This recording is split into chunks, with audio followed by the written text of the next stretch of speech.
सहारा और पल्स जैसी चिटफंड कंपनियों की जानकारी पाने के लिए सब्सक्राइब करें हमारे चैनल को और साथ के साथ हमारी बेल आइकन का बटन दबाएं ताकि हमारे द्वारा बनाई गई हर एक चिटफंड और सोसाइटियों से जुड़ी हर एक ताज़ा अपडेट पहुंचे सबसे पहले आपके पास। तो चलिए दोस्तों, चलते हैं न्यूज़ की ओर कि आज की ताज़ा खबर क्या है।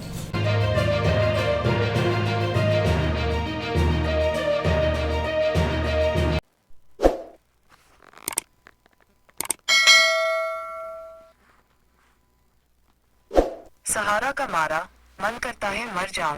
मिस्त्री का काम कर सहारा इंडिया में लगाए 12 लाख रुपए, अब दाने दाने को मोहताज। इसे न्यूज 18 हिंदी ने प्रकाशित किया है। सहारा इंडिया रिफंड न्यूज। घर चलाने के लिए कुछ लोगों से पैसा लिया और सहारा इंडिया में लगाया। सोचा था कि पैसा मिलेगा तो उधार खत्म कर दूंगा, लेकिन अब कर्ज का बोझ भी मुझ पर आ गया है। मेरे पास मरने के सिवाय कोई चारा नहीं। ये कहना है कि गुमला के एक शख्स का, जिसने 12 लाख सहारा इंडिया में लगाए थे और अब अपने पैसे का इंतजार कर रहे हैं। गुमला, सहारा इंडिया परिवार ने कई लोगों को बेसहारा, बेघर, लाचार कर दिया है।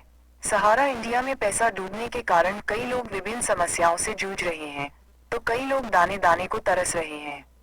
गुमला जिला मुख्यालय में रहने वाले एक शख्स का भी यही हाल है। इस व्यक्ति का लगभग 12 लाख रुपए सहारा इंडिया परिवार में बाकी है, जिससे उस व्यक्ति के सामने भुखमरी की स्थिति पैदा हो गई है। क्या है पूरा मामला? सच्चिदानंद पांडे बताते हैं, सहारा इंडिया परिवार में 2013 से पैसा जमा करते आ रहा था। पेशे से मैं बिजली मिस्त्री का काम करता हूँ। कोई बुलाता है तो काम करता हूँ।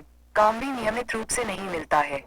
पेट काट करके एक एक पैसा जमा किया था, ताकि मेरे बेटे को पढ़ने में दिक्कत न आए। अब मेरा बेटा भी 12वीं पास कर गया है, लेकिन सहारा में पैसा डूब जाने के कारण मैं उसे आगे पढ़ाने में असमर्थ हूँ। सहारा से पैसा नहीं मिलने के कारण आत्महत्या करने की नौबत आ गई है।